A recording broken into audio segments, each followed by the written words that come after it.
institusi serapi secanggih Dukcapil. Hanya dengan nomor KTP kita bisa mendeteksi ini fulan, anaknya siapa, dan anaknya siapa gitu ya. Makanya yang paling pertama tadi saya mengusulkan bahwa fakta bahwa tidak ada nama itu disebut itu bukan berarti tidak ada orangnya, karena instrumen yang dipakai untuk melacak seseorang di masa lalu itu harus lengkap. Makanya ketika mengandalkan kitab Nasabto, Al-Ubaidili itu ternyata untuk isnadnya saja saya udah ngecek anaknya Isa Arumi yang dituliskan oleh Sirus Silsilah Al-Alawiyah oleh Al-Bukhari itu cuma satu. Ahmad Al-Muhajir gak disebutkan di sana. Yang menyebutkan Ahmad Baik, Al-Muhajir itu Al-Ubaidili. Al-Ubaidili dan baik. Al-Umarid dan Muntakilah Tolibiyah. Nah, sistem sanadnya dari studi nasab mungkin berbeda dengan kajian historis. Nah, saya berusaha untuk mencari nama itu apakah benar-benar nama seseorang yang hidup di masa lalu atau tidak. Saya menemukan minimal 5 manuskrip yang menyebutkan nama mereka. Ali Oke, Bajadid baik, itu ada 2. Ya, baik. Artinya gini, kita tiktokan aja, siap, ya. siap.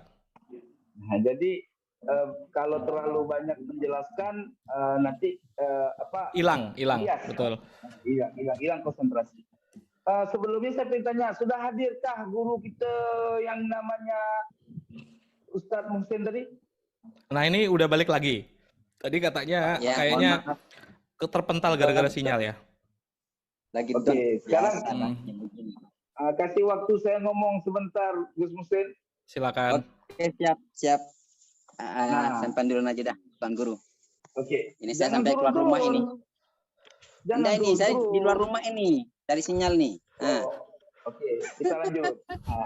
Santai sambil ngerokok. Sallu ala Muhammad. Allahumma sholli alaih. Monggo Tengku, Jadi Gus silakan. Romel, ketika Gus Romel menjawab, kalau persoalan nasab itu bukan dari masalah agama, ya ini sungguh berlawanan daripada nas yang termaktub di dalam berbagai macam kitab, ya. Mohon di-mute dulu. Siap, siap. Ya. Ya. Ini termaksud juga di dalam kitab Ar-Raudhul Anfi, ya.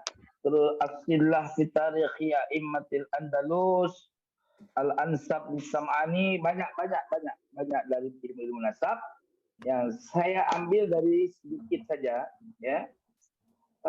Kalau memang dianggap bahwa nasab itu bukan masail agama, tentu tidaklah Rasulullah Shallallahu Alaihi Wasallam mengatakan, "Laisa min rajulin da'a bi ghairi abihi wa huwa ya'lamuhu illa kafara. Wa man idda'a qauman laisa lahu fihim falyatabawwa maq'adahu minan nar." Ini rawahul Bukhari. Ya, rakamnya nomor hadisnya 3.508 nomor hadisnya. Artinya di sini disampaikan dari Abu Dzar, riwayat Imam Bukhari, Nabi Abu Dzar itu pernah mendengar Nabi SAW bersabda, "Laisa min rajulin idda'a li ghairi abihi wa huwa ya'lamuhu illa kafara." Ya, tiadalah seorang lelaki yang mengaku-ngakui dirinya bukan dari keturunan ayahnya, ya, sedang ia mengetahui bahwa ia keturunan dari ayahnya tersebut, melainkan ia telah menjadi kufur. Maksud di sini adalah kufur nikmat, bukan kufur i'tiqad. Artinya dosa besar lah, gitu kan. Nah, dan siapa yang mengaku-ngaku dirinya berasal dari suatu kaum, sedang ia bukan golongan dari kaum tersebut, ya, falyatabawa, maka tempat duduknya adalah di neraka. Gitu loh. Artinya ulama sepakat bahwa persoalan daripada nasab adalah min masailid diniyah, gitu. Jadi tidak bisa dikeluarkan dari jalur masalah agama, apalagi bersangkut paut dengan mengisbat atau mengintisabkan diri kepada jalur silsilah kepada baginda Nabi SAW. Kenapa? Karena dalam hadis-hadis yang masyhur disebutkan setiap nasab dan sebab itu putus kecuali nasabku dan sebab. Kopi. Begitu Gus Rumail Abbas. Ini ada orang hidung mancung nih. Dari mana nih? Yang mana, Tengku? Itu Oh ya, dalam ada 2 Ba'alawi, 3 Ba'alawi di sini. Yang lain saya nggak ngerti. Oke, aman. itu kayaknya bukan pertanyaan, itu ya anggap aja ikhtilaf lah ya. Saya tidak pernah menganggap nasab itu sebagai apa ya, umududdin, enggak lah. Itu masih masih ya sekadar sekadar itu fakta biologis biasa lah ya. Manusia pasti bernasab.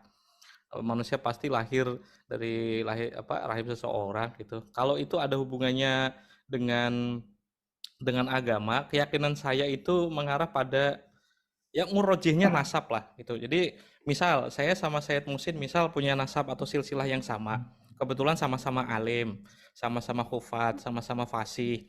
Nah, dari segi silsilah itu Sayyid Musin itu lebih tua daripada saya, maka beliau itu lebih berhak untuk menjadi imam daripada saya. Menurut saya cuma sampai sebatas itu sih. Nah, konteksnya enggak, ini interupsi ya. itu terang itu bukan hukum, itu manazil, itu derajat nasab. Jadi misalkan dalam kehidupan bermasyarakat, nasab itu terbagi 3 ya dalam kehidupan. Jadi ada nasab nabi, ada nasab ulama, ada nasab raja. Nah, ketiga-tiga nasab ini mempunyai kedudukan mulia. Namun nasab yang paling mulia itu nasabnya para nabi, yang kedua ulama, yang ketiga sultan atau raja. Jadi yang masalah bagi saya sampaikan tadi, sebenarnya kalau masalah nasab ini kita belum sepakat masuk ke dalam agama ataupun tidak, ending akhirnya ya siapa saja orang nggak perlu harus sibuk dengan mengkaji nasab, gitu loh. Karena ya buat apa ada hadis tadi? Karena hadis tadi sudah qat'i, itu tadi hadis dari matannya sudah jelas. Ya, orang yang mengaku bahwa dirinya bukan kepada bapaknya, ya, dan dia mengetahui, ya, bahwa dia itu si anu itu bukan bapaknya, itu dia kufur di situ. Dia kufur nikmat, ya, hukumnya haram, gitu loh. Artinya ketika sesuatu masalah yang di dalam masalah tersebut ada hukum haramnya, ada hukum wajibnya, ada hukum makruhnya, itu termasuk masail diniyah. Masail diniyah itu terbagi 2. Ada masail diniyah yang masuk syariah, ada masail diniyah yang masuk ke dalam i'tiqadiyah. Nah, masalah nasab tidak masuk ke dalam i'tiqad. Karena ketika masuk ke dalam i'tiqad, konsekuensinya adalah murtad tentunya. Ya, tetapi kalau masuk dalam masail fiqhiyah atau syariah, ini konsekuensi yang paling tinggi hukumnya haram, gitu loh. Tapi sah bertaubat, gitu loh. Begitu Tuan Rumail Abbas. Kita harus fokus dulu. Kalau kita setuju ini sesuai istinbat alim ulama dari masa ke masa, ulama menolak kalau bahwa ilmu nasab ini tidak masuk ke dalam persoalan diniyah. Kenapa? Karena persoalan nasab seperti tadi hadis saya sampaikan. Yang kedua, ulama mengatakan bahwa nasab itu ilmuhu yanfa' wa jahluhu yadur. Ya. Ilmunya manfaat, nggak mengetahui ilmu nasab itu bisa mudarat. Ya, wabil khusus orang harus tahu minimal dalam ijma' ulama nih, ijma' ulama terkait akidah yang masuk ilmu nasab pada persoalan akidah. Orang wajib mengetahui nasab Nabi paling minim sampai Hashim atau Abdul Manaf. Apabila orang bingung, dia tidak tahu apakah Rasulullah ini min Hashimi au Kursi au Ajami, faqad kafar. Itu Ibnu Hazmin menyampaikan dalam kitabnya, gitu loh. Nah, yang kedua, ada hukum nasab yang bersangkut dengan kifayah. Itu kan artinya dalam kaidah ilmu nasab ini ada masuk kepada akidah apabila sampai kepada derajat Nabi. Nah, ada ilmu nasab yang ketika orang membatalkan kenasaban itu juga bisa murtad. Siapa contohnya? Siapa saja yang menafikan Fatimah daripada anaknya Rasulullah, itu murtad. Menafikan cucunya Rasulullah Hasan wal Husain sebagai juriyah, cucu daripada Rasul, itu juga murtad. Karena Hasan wal Husain itu adalah nisbat ikrari. Nah, nisbat ikrari itu masuk kepada hadis Nabi Shallallahu Alaihi Wasallam. Begitu Tuan Umair Abbas. Fadhal. Said Mohsin, langsung. Silakan Said Mohsin. Speakernya di-on-kan dulu, Said Mohsin. Masih off itu. Oh iya, belum. Sip. Silakan. Jadi mengenai masalah sejarah dengan ilmu nasab, Bang Romel ya. Jadi memang betul, memang ilmu nasab itu ditopang oleh sejarah. Tetapi sebagai seorang ahli nasab dengan seorang sejarawan itu beda. Kenapa begitu? Saya katakan beda karena tingkat untuk memverifikasi sebuah nasab itu ada ilmu tersendiri. Nah, gitu kan. Beda dengan sejarah. Kalau sejarah itu ketika kita turun ke lapangan, contoh begini. Ketika kita turun ke lapangan, betulkah Borobudur ini memang dibangun oleh Wangsa Sailendra kan begitu ya? Terus si sejarawan turun dapat data, dia catat, oh menurut Ki Anu ini begini-begini. Nah, jadi saya kira sejarawan itu memang menopang ilmu nasab, tapi dalam tingkat verifikasi ilmu nasab seorang sejarawan tidak cukup. Maka dari itu, kalau kita mau mengatakan nasabnya Abdullah ini yang menurut ahli nasab, maka bisa dipastikan itu abad ke-10. Jadi seorang ahli nasab mentahkik nasab ini di abad ke-10. Tapi kalau versi sejarawan, artinya ahli sejarah sudah menyampaikan tentang, menginformasikan tentang nama ini, maka ya di abad ke-8 sudah ada nama itu, yaitu kita patokannya kepada Al-Janadi, karena memang Al-Janadi yang secara soreh menyebut Jadid itu putra Abdullah, kan gitu ya. Jadid putra Abdullah bin Ahmad bin Isa, meskipun dalam manuskrip yang lebih tua ternyata Ali Abul Hasan ini tidak lewat Jadid tapi langsung ke Ahmad bin Isa, begitu ya, gak lewat Abdullah ya. Jadi manuskrip yang tua itu Ali Abul Hasan, ketika menceritakan Ali Abul Hasan itu langsung Jadid bin Ahmad bin Isa, tidak lewat Abdullah. Baru manuskrip yang kedua itu menyebutkan lewat Abdullah, Jadid bin Abdullah bin Ahmad bin Isa. Nah, ini kalau berkaca kepada ini, maka memang betul Abdullah ini sudah disebut, tapi bukan ahli nasab yang mengisbat, sejarawan. Jadi versi sejarah yang mengisbat begitu. Makanya Ahmad Al-Katibi itu punya pendapat bahwasannya menurut ahli nasab baru muncul nama ini 600 tahun kemudian gitu. Jadi diisbat oleh ahli nasab pada abad ke-10, kalau versi sejarah abad ke-8. Itu pun Jadid gitu. Bani Jadid yang secara soreh, karena emang nasabnya disebut sebagai keturunan Ahmad bin Isa. Bagaimana dengan mengenai Alawi? Kan Bang Rumel di video mengenai dia, Bang Rumel kan waktu itu pernah buat video nih, yang kue apa namanya itu? Kue Abu Alwi. Ya, ya itu kan. Tapi setelah saya coba oret-oret, kan pernah saya buatkan oret-oretannya itu, ternyata memang menurut saya ini ya, menurut saya setelah saya konfirmasi kepada, saya coba bisa nggak dibuka di sini ya? Share screen ya. Kalau share screen kayaknya perlu jadi co-host sebentar. Oh iya Kang. Oh ya sudah, nggak usah lah. Oh ini udah jadi co-host. Silakan. Udah bisa ini. Bisa ya. Coba cek dulu bisa nggak ya? Karena tersimpan di screenshot. Nggak ada, nggak pada. Bisa dijadikan tunjuk juga semua nggak? Bisa dijadikan yang lain-lain juga co-host nggak? Kadang mungkin nggak bisa. Kalau nanti aja Tengku, yang narasumbernya saja dulu yang jadi co-host biar ya, luasa mood. Mungkin ditunjukkan kayak gini aja ya, kayak gini gitu. Mungkin kelihatan. Waduh, saya catatan tidak, ya? Iya, catatan yang itu yang saya buat. Oh iya. Itu. Jadi Bang Romel tadi menyebutkan Hasan bin Ali, tapi kan nggak ada di situ Hasan bin Ali, yang adanya Hasan bin Muhammad ya yang ada ya. Hasan bin Muhammad bin Ali. Maksud saya Hasan bin Muhammad bin Ali. Jadi yang disebutkan itu kan Hasan bin Muhammad bin Ali. Saya tadi kurang menyebutkan Muhammad, dan Hasan ini punya paman namanya Abdurrahman. Abdurrahman ini tentu saja berarti anaknya Ali gitu. Nah, dari musajar yang saya dapatkan itu cucu dari berarti 1, 2, 3 cicit dari Fakihul Muqaddam.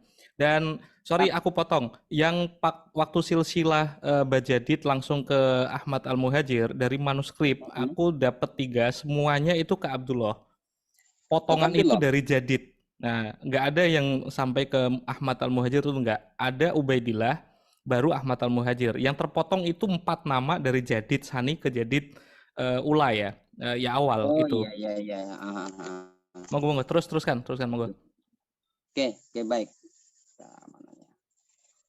Mengenai kue puzzle istilah kita kan ya, selain Jadid di dalam nama-nama yang sepotong-sepotong dalam Bani Jadid Al-Janadi, itu saya coba buat skema, ternyata Hasan bin Muhammad sama Abdurrahman bin Ali, Hasan bin Muhammad bin Ali sama Abdurrahman bin Ali kan begitu ya, Ali.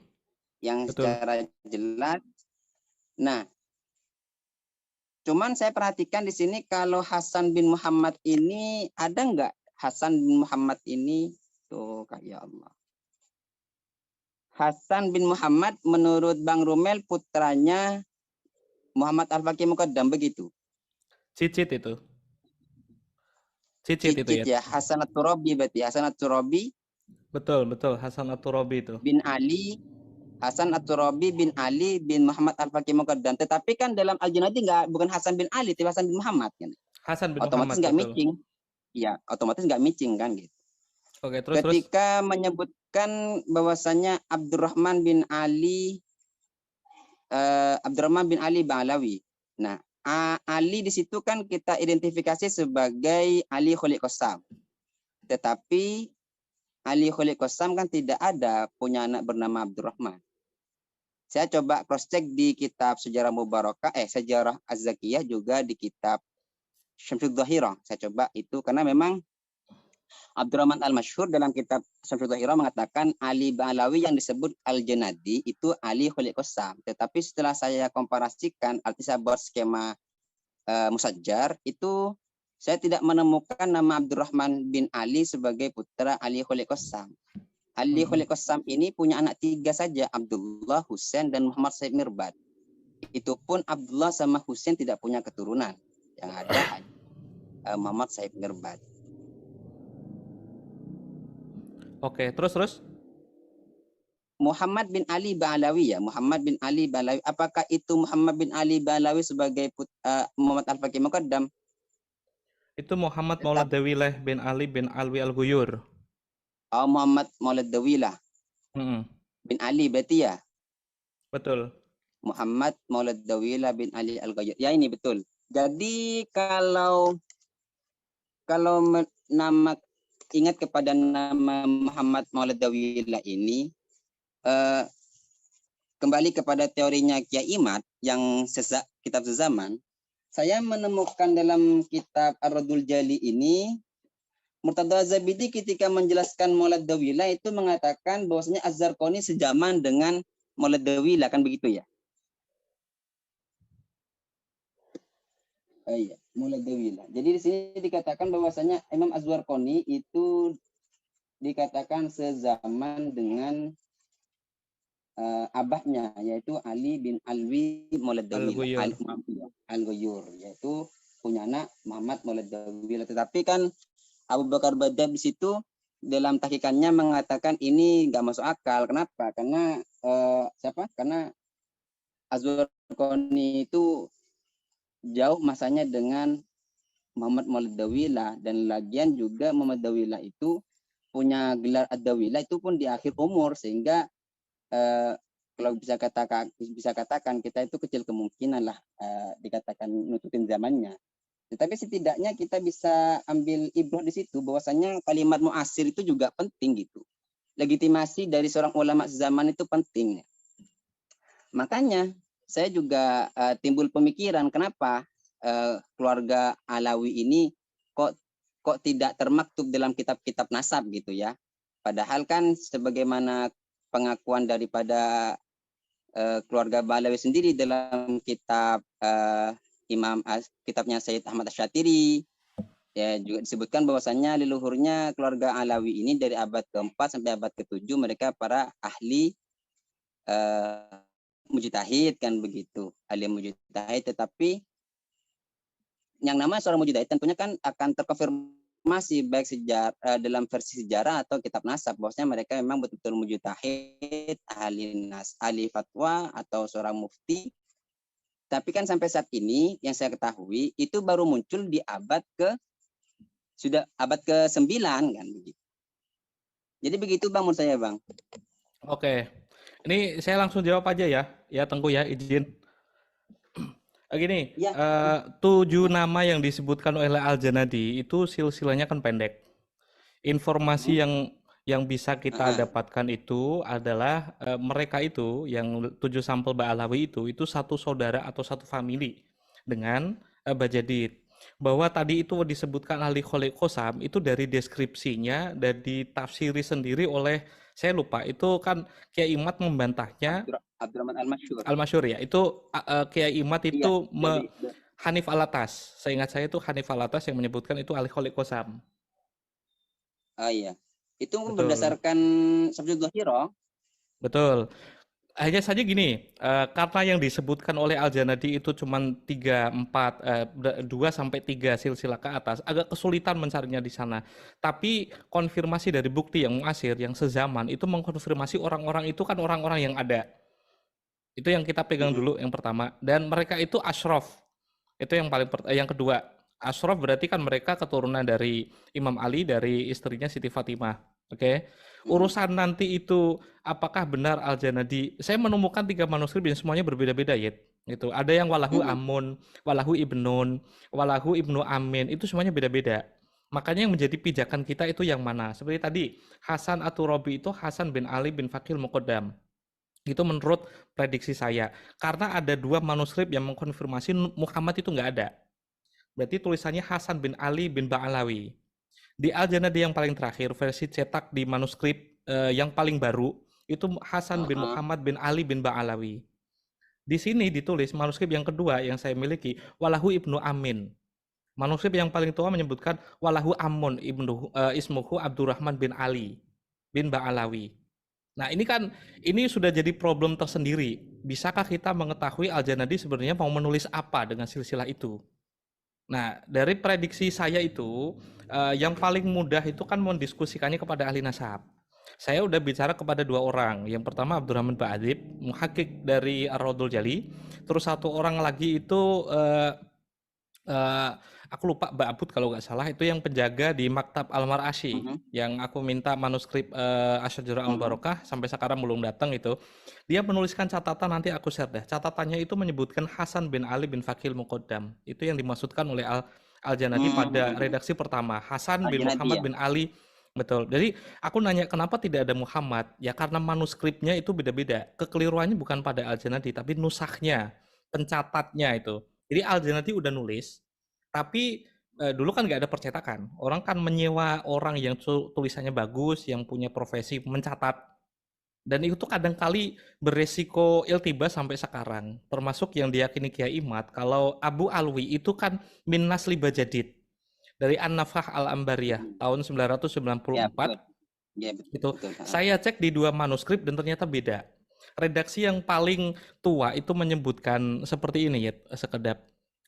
La'ala Shawab, yang manuskrip yang paling muda itu menyebutkan Famin Zuriyatihi Abu Alwi bin Abil Hasan Jadid, Abdul Jadid. Itu menunjukkan seolah-olah Ba'alawi yang Abu Alwi itu, yang dimaknai itu Ubaidillah oleh Kiai Imad, itu adalah keturunan dari Ali. Gitu kan. Manuskrip yang lebih tua, La'ala Shawab, Famin Baiti Abi Alawi, Abu Jadid, nggak ada Abu Alwinya. Ada penulisan dari nusah yang tidak sesuai dengan redaksi yang paling awal. Yang sedang saya cari adalah manuskrip asli yang dituliskan oleh Al-Janadi sendiri. Gitu. Ya, itu. Dari 7 redaksinya, 7 ini aku cuma bisa nyatat ini. 7 kelihatan nggak ya? 7 redaksi dari Al-Janadi itu aku bandingkan dari manuskrip Catatan. pertama. Kelihatan nggak ya? Oh, nggak bisa. Ini catatan manual biasa. Jadi 3 manuskrip yang bentuknya PDF itu. Ini manuskrip pertama, manuskrip kedua, manuskrip ketiga. Terus ini hasil tahkikan dari 2 orang. Pertama dari Abdurrahman Beberapa Ba'adib, terus ulama. yang kedua Al-Hadi. Kan memang harus dari campur tangan dari seorang nasabah ya, ahli nasab atau muhakik dari kitab nasab. Dari sini tulisannya Hasan At-Turabi, Tuwfiya 721 bin Ali bin Fakil Muqaddam. Nggak ada Muhammad. Karena di redaksi manuskrip yang ketiga, Muhammad itu emang nggak ada. Muhammad itu ada di manuskrip pertama dan manuskrip yang kedua. Gitu. Terus di manuskrip pertama, kedua, ketiga. Yang pertama ini walahu Amun. Berarti kan Abdurrahman ini pamannya dari Hasan tadi. Iya, betul. Ya, manuskrip yang kedua walahu Ibnu Amin. Aku tulis sejajar dengan Hasan. Berarti ini keponakan. Iya, sepupu. Nah, sepupu. Ibnu Yang Amin. manuskrip ketiga ini Abdurrahman ini Amun ya. Ini aku tulis yang Muhammad. Berarti kan ini paman. Nah, kalau Kira-kira kita identifikasinya siapa itu, Bang? Abdurrahman itu siapa? Abdurrahman Kalau kita melacak kepada nama kalau Abdurrahman, sini Abdurrahman bin Ali bin Fakil Muqaddam, masih cucunya Fakil Muqaddam. Yang Hasan tadi masih cicit berarti. Walidu Muhammad Al-Ghuyur.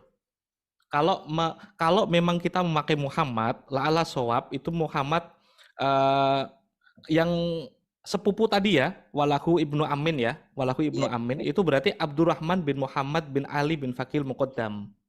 Abdurrahman itu walidu Muhammad Al-Ghuyur bin Ali bin Fakil Muqaddam. Ya, Maulid Dawilah ya, Abdurrahman. Yang Maulid Dawilah itu Muhammad yang Ibnu Solah, itu anak dari Ali Kholek Kosam, yang menurut redaksinya seharusnya itu untuk Ali Kholek Kosam, tapi kenapa silsilahnya Ali Ba'alawi dan dari segi umur itu kan berbeda. Kalau prediksi saya ini adalah Ali bin Alwi Al-Ghuyur bin Fakil Muqaddam, tapi redaksinya ini yang dari muhakiknya ya, muhakiknya ini non Ba'alawi kok. Yang satu ini bukan bukan. Yang satu lagi Ba'adib itu Ba'alawi bukan? Bukan ya? Bukan. Itu non Ba'alawi. Ali bin Alwi Al-Ghuyur bin Fakil Muqaddam. Kelihatan ya? Ini yang kedua. Tuwfiya 699 au 698. Sekitar tahun itu. Oke. Yang paling pertama yang bisa saya tunjukkan itu, kalau memang kita serius meneliti fakta historis dari sumber primer, yang saya maksud sumber primer itu dari Kiai Imad itu sumber primer yang seperti apa? Yang muasirnya, misal. Kalau yang muasir adalah kitab produksi Maktabah Samilah, itu bukan sumber primer, itu kan udah melewati tangan editor, udah melewati tangan muhakik, udah melewati penerbit yang keberapa, yang kedua, ketiga, itu percetakan keberapa, edisi revisi atau tidak, gitu. Sumber primer yang paling bisa kita dan yang bisa saya dapatkan adalah manuskrip yang ternyata diterbitkan atau ditulis itu tahun 1100, sekitar 900-an, berarti abad ke-10 sama abad ke-11 yang untuk Al-Janadi. An-Nafkah Al-Ambariyah itu tahun 1200, itu yang paling muda.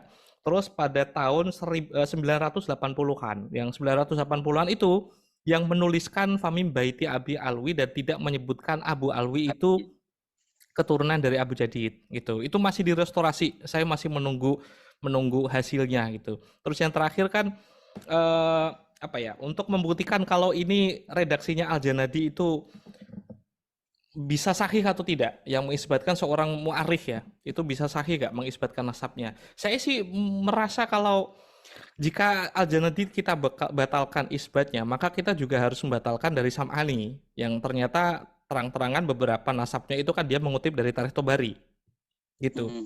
Caranya bagaimana? Kira-kira kalau itu ya pertanyaan yang mau saya ajukan kepada Kiai Imad. Jika Al-Janadi tidak bisa dipercaya, Al-Janadi ditopang oleh 3 sejarawan yang lain. Ibnu Nasiruddin, dia mengutip nggak? Ada sebagian mengutip Al-Janadi, ada sebagian yang tidak. Untuk cerita Abi Jadid saja, Ali Bajadid, cerita dari Al-Janadi sama Al-Khazraj itu pun berbeda. Dari Al-Janadi menyebutkan yang dinikahkan kepada Syekh Mudafe itu kan Ali Bajadid tok. Al-Khazraji menyebutkan Ali Bajadid dan adiknya itu dinikahkan semua. Dan konfirmasi dari sumber di Oman yang punya tarojim tentang Syekh Mudafi dan makamnya udah dikirimkan ke kita, Ali Bajadid dan saudaranya Abdullah atau Abdul Malik itu memang dinikahkan kepada 2 anaknya Syekh Mudafi bin Ahmad itu, yang menjadi murid dari Syekh Abdul Qadir Al-Jailani. Gitu. Cerita itu kan berbeda. Ada sebagian yang mempunyai isnad mengambil dari Al-Janadi. Ada yang ternyata itu perkembangan dari Tashamu atau yang populer di Oman gitu. Itu yang kedua. Yang terakhir mungkin untuk menjawab apa ya? Saya tuh masih penasaran. Bayyinah Shorihah itu saya tanyakan ke Abdurrahman Ba'adi. Bayyinah Shorihah itu seperti apa? Ya seperti yang disebutkan oleh Ibrahim bin Mansur ya. Bayyinah Shorihah ya bayyinatun shorihatun, itu tidak ada takrif yang lebih lebih sahih yang jamak manik daripada itu. Bayyinah Shorihah itu kalau Ubaidillah itu bin Umar, yang Umar ini bukan zuriyah Rasul, itu baru Bayyinah Shorihah. Sementara Asy'ariyah Al-Barokah yang menyebutkan anaknya Ahmad itu cuma 3, dan penafian Ubaidillah itu cuma diambil dari mafhumnya saja. Ya. Mafhum dari manual ya, kaidah ilmu nasab ketika jumlahnya ismiyah dan mengandung adat itu ada hasar di sana atau inhisor. Itu. Setelah saya baca awal sampai akhir dari Syajarah Al-Barokah, karena itu kan senjatanya Kiai Imad, yang disebutkan yang rumahnya ada di Yaman itu ada berapa ya? Saya cek ada 18 doang. Ada 18 Ashraf yang dituliskan oleh Syajarah Al-Barokah yang tinggal di Yaman. Itu pun bukan generasinya Ubaidillah. Masih Isa Ar-Rumi sampai mentok itu Ahmad Al-Muhajir. Saya tuh nggak tega mengatakan kalau apa ya, Syajarah Al-Barokah kitab palsu, itu enggak. Saya tuh cuman menilainya mentok sebagai kitab yang tidak begitu ihatoh, tidak menuliskan banyak nama gitu. Karena yang terakhir dari mana ya, Samarqandi berarti kan An-Nafha Abad Al-Ambariyah 10. abad 10. Gambaran dari Samarqandi itu kan dia menuliskan 9 ulama nasab untuk mengkonfirmasi kalau Ahmad Al-Muhajir itu hijrah bukan ke Indonesian tapi ke Yaman. Dia ulama nasab namanya Samarqand, tahun 996 dia menyebutkan 9 ulama nasab itu. Makanya saya waktu dia menyebut taklek itu gambaran saya berarti Samarkand itu sudah melakukan penelitian kepada manuskrip-manuskrip yang lebih tua mungkin. Al-Janadi katanya mengatakan di Al-Intisar Libani Fatimah Al-Abror kalau Ahmad Al-Muhajir itu hijrah bersama anaknya yang bernama Abdullah. Tidak ada di Tahdzibul Ansab. Tapi apakah kita tahu Al-Ubaidillah itu menulis kitab cuma satu? Di Tabaqatun Nasabin ditulis cuma satu. Tapi kan kitab yang mafqud itu kan lebih dari satu ya, gitu. Makanya ketidaklengkapan referensi kita langsung memvonis itu saya anggap terburu-buru. Gitu. Mungkin itu ya. Ini ada dari chat yang paling bawah itu ada yang pengen gabung diskusi. Gimana Tengku sama Musin? Kita angkat aja ya. Dari partisipan ada 12, kalau ada pertanyaan untuk diskusi yang lebih enak. Moga-moga resen mungkin. Tadi udah ada yang angkat tangan. Kazim siapa tadi? Kazim 25 tadi udah angkat tangan. Pangeran Alatas tadi udah angkat tangan. Ayo. Tangan Yat, itu monggo. maksudnya apa tangan? Tangan itu mau bertanya seperti di sekolah. Oh. Silakan siapa ini? Pangeran Alatas. Oh, ini Mbak Alawi nih. Pangeran Alatas mengangkat mikrofon sama videonya ya. Buku nasab saya. Audionya, Pang. Panggilnya apa ini? Omo, bajingan dong. Oke. Tetangga saya ini. Oke. Anu mo, mikrofonmu mo. Ditatar sih Indonesia. Suara Tengku keras. Suara Tengku. Waalaikumsalam. Monggo. Ini udah tanya tadi soal siapa? Said Mohsin tadi ya. Nah, ngelihat pentingnya kitab sezaman itu, saya sebetulnya masih bingung memahami itu semua. Terus terang ya, kitab sezaman. Jadi kayak seperti ini, Ana maksud. Apakah bisa dikatakan kalau kitab muda itu sama kitab lebih tua itu, apakah yang lebih tua itu? Suara kurang keras, suaranya kurang bentak. Keras lagi, Mo. Mikrofonnya dideketin.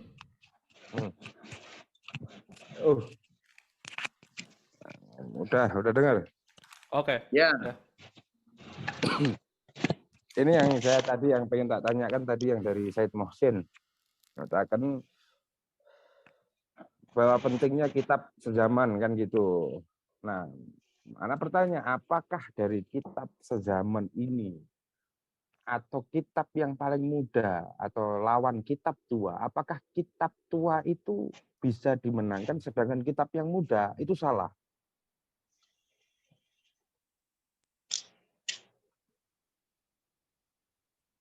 Itu Ini yang pertama. pertanyaannya siapa? Tadi ke Syed Mohsin, Tengku. Ini langsung dijawab aja ya, tiktokannya biar enak, biar nggak lupa ya, Tengku ya. Kita Iya, batasi sampai setengah jam lagi lah ya. Ada pertanyaan Jadi langsung kayak dijawab gitu aja. modelnya kayak gini. Jadi apakah kitab tua itu lebih menang daripada kitab muda? Itu yang pertama kan, karena tadi pentingnya sumber sezaman. Oke, Ana sepakat sama antum itu tadi. Apakah kitab yang lebih muda itu juga bisa salah? Atau ketika kitab tua sudah mengatakan ini, sedangkan kitab muda ketika menemukan sesuatu yang baru atau menemukan penemuan baru, apakah kitab muda ini salah? Nah, itu. Yang kedua, kalau memang salah pun, kalau memang kitab muda salah pun, kita merujuk ke yang lebih tua. Ya, alafu sebelumnya ini saya. Alafu, anak terpaksa ini ngomong kayak gini. Terpaksa banget. Jadi kitab Taurat sama Al-Quran itu lebih muda mana? Iya. Nggak tahu bajingan toh wangi gitu, nggak akan Taurat barang toh. Enggak, Oke. Gayatri minta maaf. Saya fan-nya jenengan juga. Ngerokok. Antum namanya siapa? Ini namanya Moh ini Tengku, Moh Alatas ini. Muhammad Alatas. Oke, langsung dijawab ya biar titkonya enak. Udah Moh, udah ditangkap itu. Nah, udah ditangkap. Monggo, silakan. Tadi kan Bang Rumel kan ketika menyebut tentang masalah sezaman, maka saya ingat ketika Syekh Murtada Zabidi itu mengkonfirmasi nama Habib Muhammad Muradawilah, sehingga beliau mengatakan bahwasanya Az-Zuarqoni, Alim Az-Zuarqoni itu seorang nasab ya di abad ke-6, ke-5 ya, abad ke-5. Ke-7. Azwarqoni itu Al-Marwazi bukan? Azwarqoni, yang mu'alif Al-Fakhri ya, Al-Fakhri. Hidup di abad ke-6 kan ya, tapi yang masuk abad ke-7 kan ya. Jadi dikatakan beliau sezaman dengan abahnya Muhammad Muradawilah, Sayyid Muhammad Habib Muhammad Muradawilah. Makanya saya bilang begitu. Oh, berarti memang pengakuan dari beliau sudah memberikan gambaran bahwasanya ini ada Muhammad Muradawilah ini diakui atau dicatat oleh ulama sezamannya, gampangnya begitu. Terus yang kedua, ketika Syiah Rafidhah, ya Syiah Rafidhah itu menolak nasabnya Syekh Abdul Qadir Al-Jilani. Keturunan beliau itu menampilkan kitab yang kata mereka kitab yang sezaman dengan Syekh Abdul Qadir Al-Jilani, yaitu Mu'jam Al-Qab. Mu'jamul Al-Qab itu dikarang oleh Imam Az-Zuarqoni juga gitu. Nah, berarti memang perlu ada untuk memverifikasi nama ini, mungkin juga kita perlu mencari di kitab yang sezaman dengan mereka untuk verifikasi ada apa tidaknya. Ya setidaknya kitab tua itu sebagai standar untuk mentahqiq sebuah nama dari sumber yang lebih mendekati kepada masanya. Gampangnya ya Bang Rumel mungkin juga paham masalah itu. Makanya Bang Rumel masih mencari Makhtut Al-Janadi yang lebih tua. Kenapa? Karena 1, 2, 3 dari kitab salinan ini beda-beda. Kan begitu Bang ya? Mana Bang Rumel? Betul. Iya. Betul. Jadi untuk memverifikasi sebuah nama itu maka dicarilah yang mendekati dengan masa beliau. Maka ketika Bang Rumel ingin memverifikasi Al-Janadi, ini kok beda tiga manuskrip ini. Maka Bang Rumel berusaha mencari manuskrip awal yang memang itu bukan salinan atau memang setidaknya lebih mendekati kepada masa Al-Janadi sendiri. Ya. Apakah ya saya kira kalau data yang baru itu sebagai pendukung aja Bang. data baru itu pendukung aja. Oke, cukup Yit. Ya. Tengku Muda mungkin tambahan, apakah kitab sezaman itu perlu atau tidak? Pertanyaan darimu, dari Mbak Alawi berarti ini pertanyaannya. Silakan Ya Tengku. perlu banget. Itu pokok primer.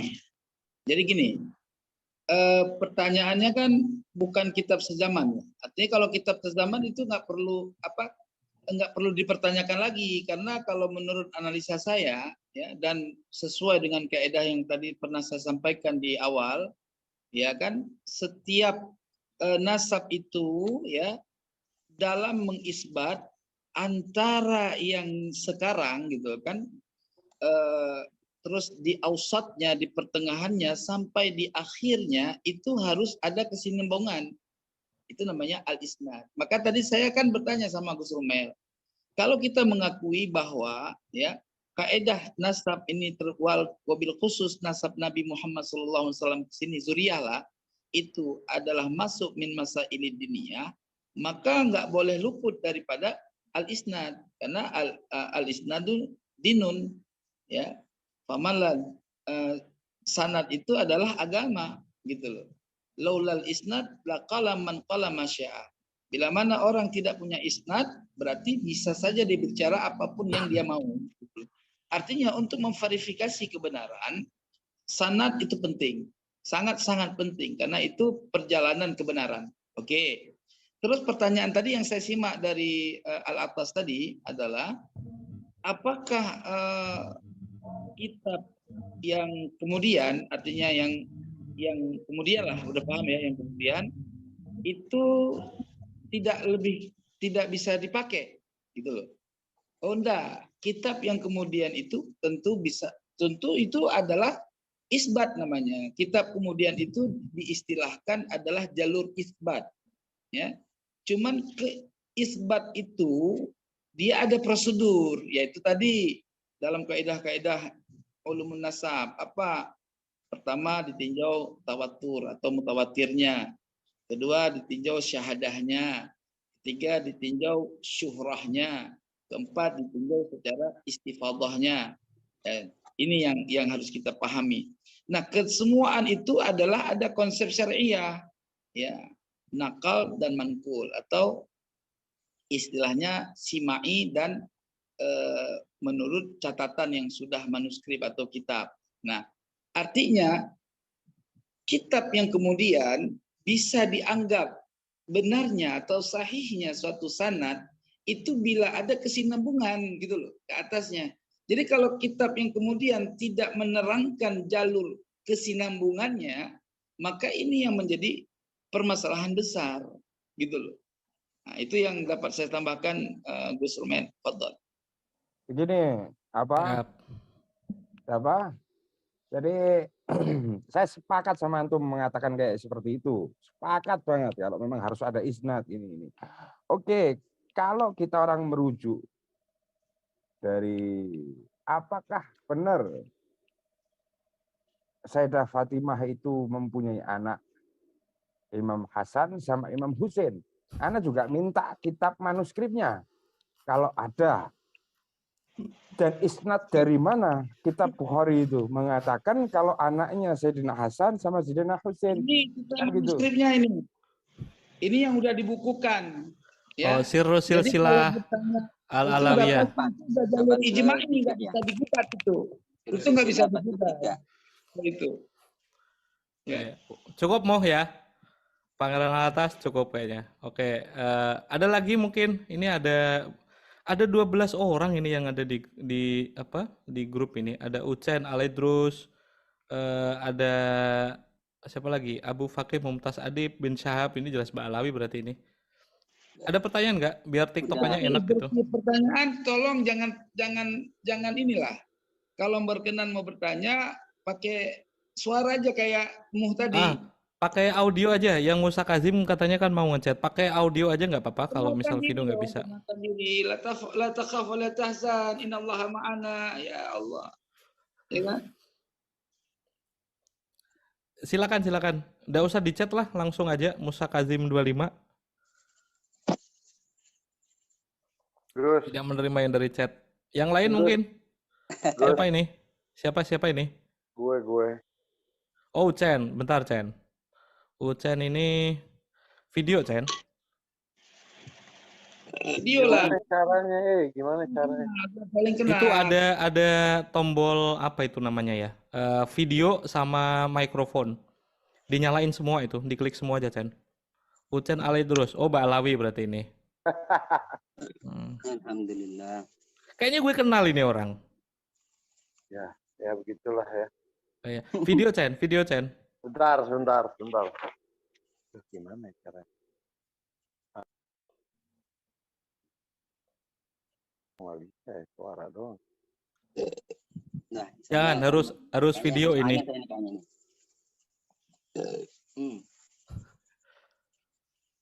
Bentar. Gimana caranya? Pakai HP.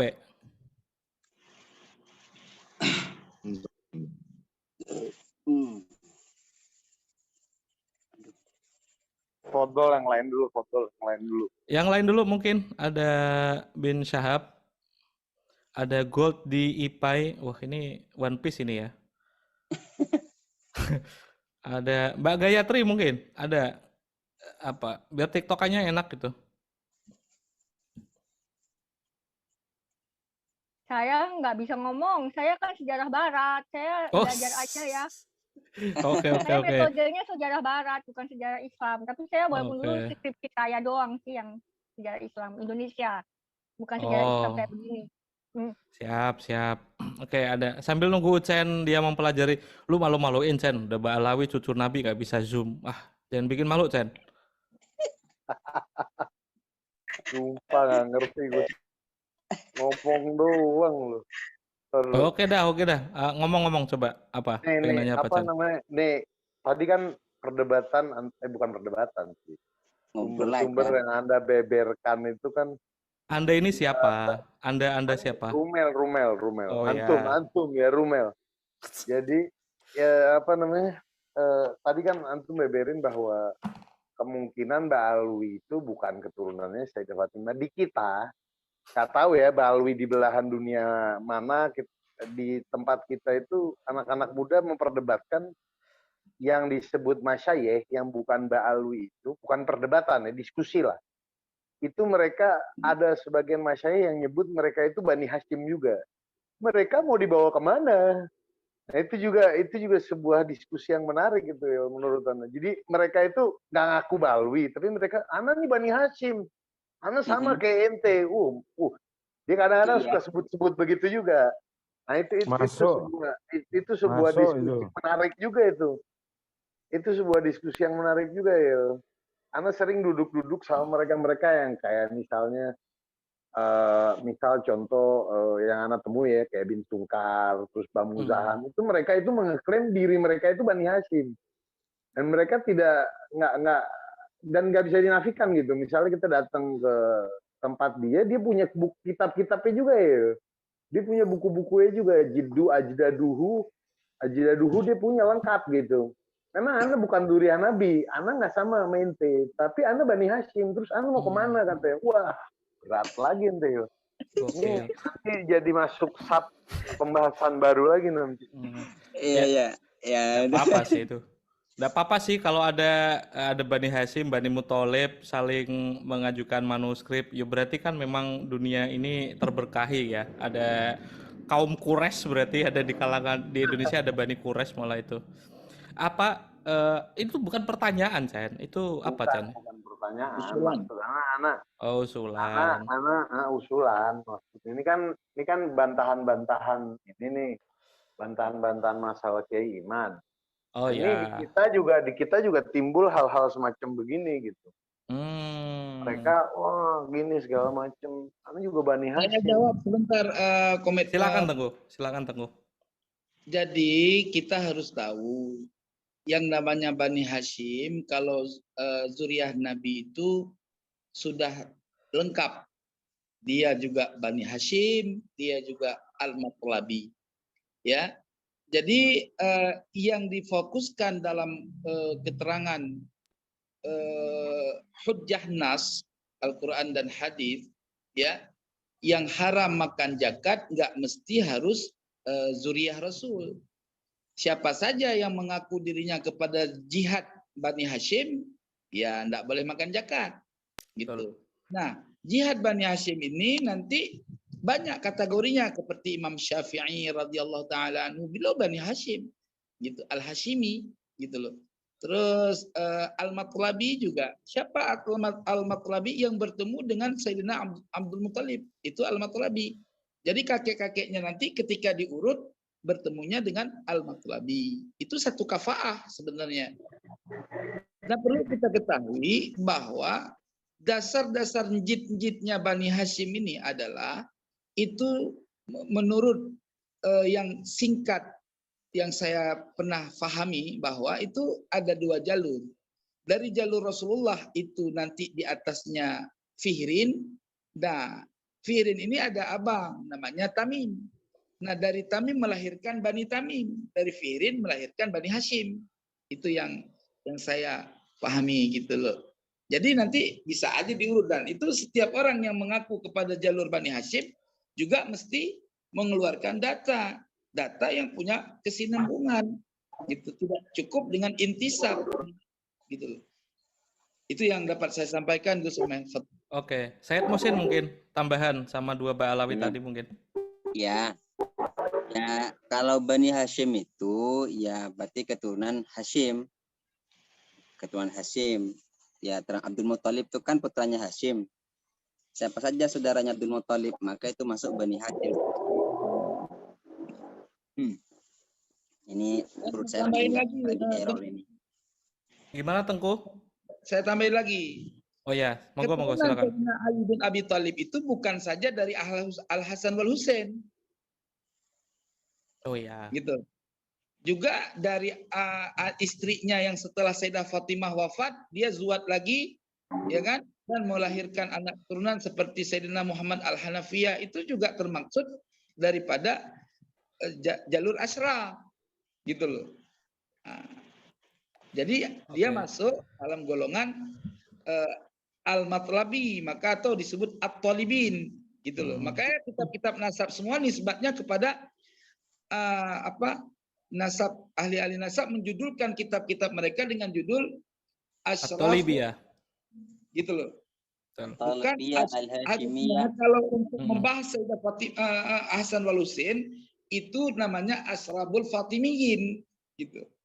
Betul. Nah, ini sepertinya udah clear ini. Yang dua Ba'alawi tadi udah cukup ya. Ucan gimana, Chan? Cukup ya, Chan ya?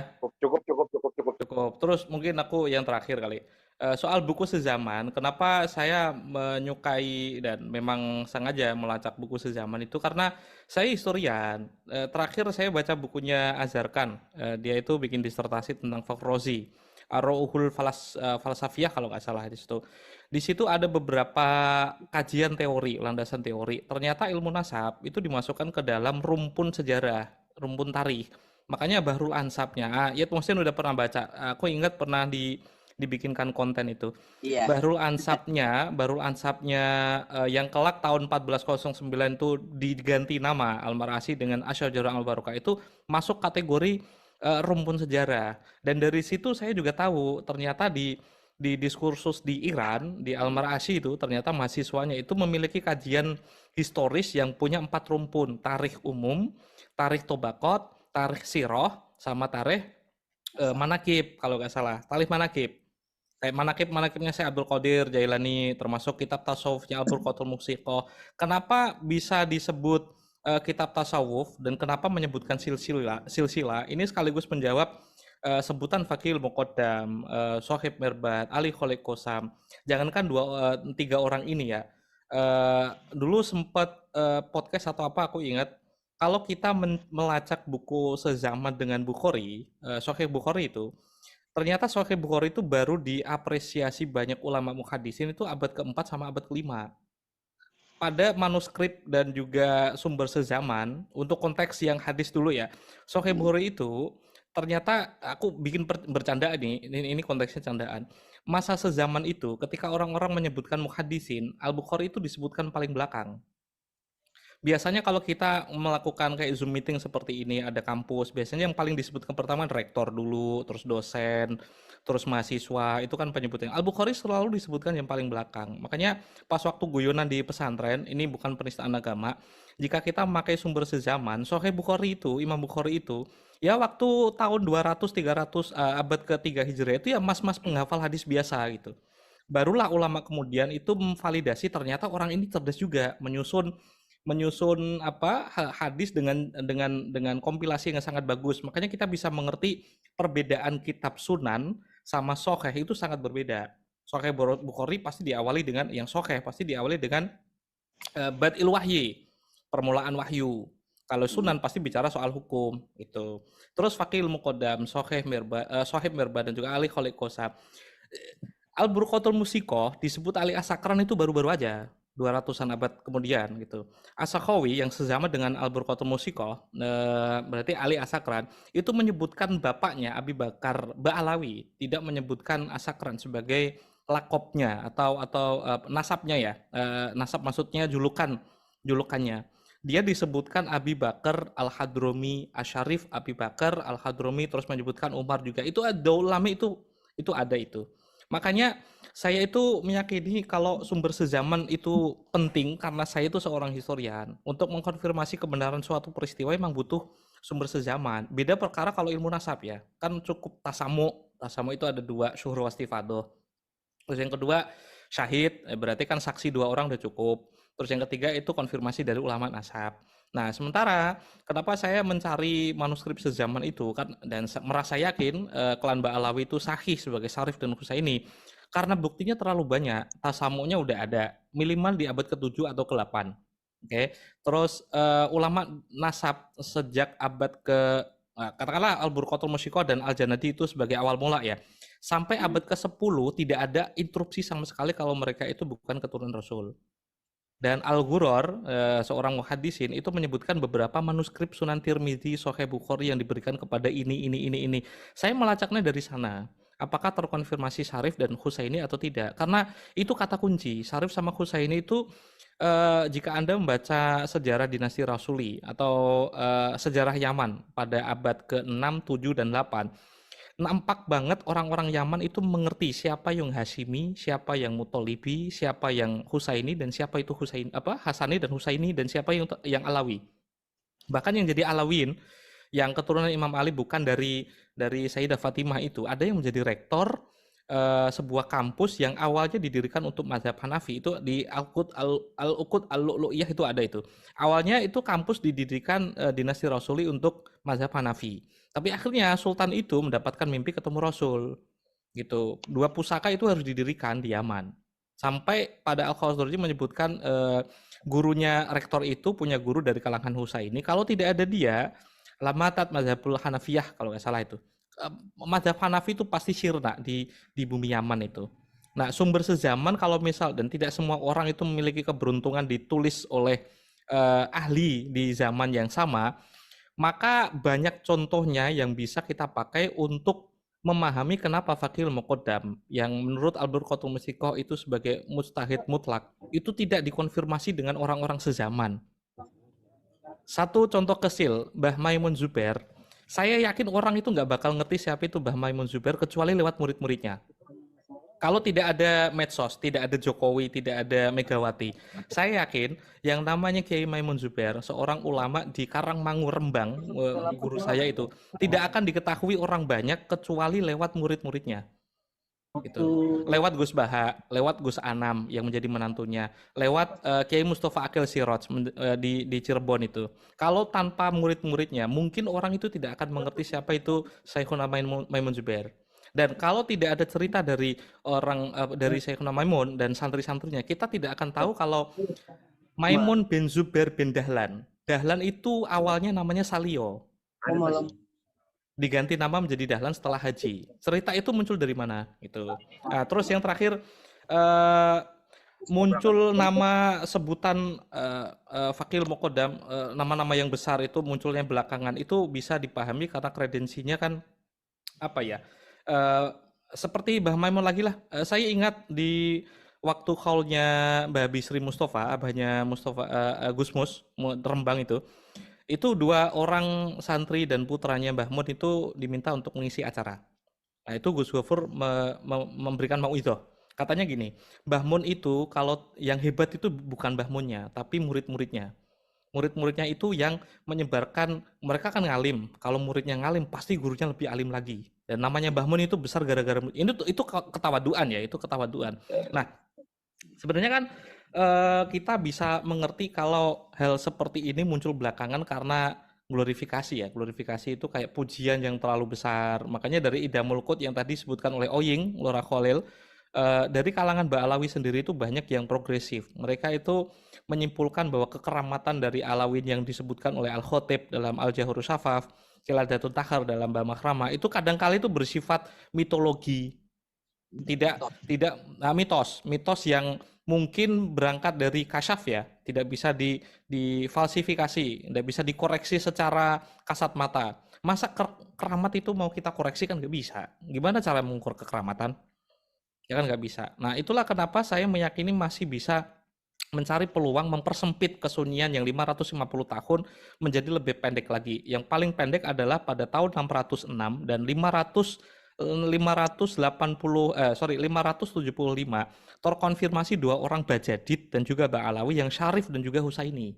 Itu terlepas nanti silsilah ke atasnya itu seperti apa, apakah Ubaidillah kek atau apa kek, minimal di dalam rentang sekitar 150 tahun kesunyian itu mereka itu terkonfirmasi sebagai Syarif, berarti dia keturunan Imam Ali dari Siti Fatimah, dan Husaini dari jalur anaknya yang bernama Imam Husain. Itu aja dulu yang dibantah. Kalau misalnya kita ketemu, dan pasti kemungkinan besar bakal ketemu karena dari Ba'adib, dari Ali Ba'abud itu ada manuskrip paling tua seperti Al-Intisor di India itu ada dan masih jadi tepung katanya. Itu mau direstorasi ulang.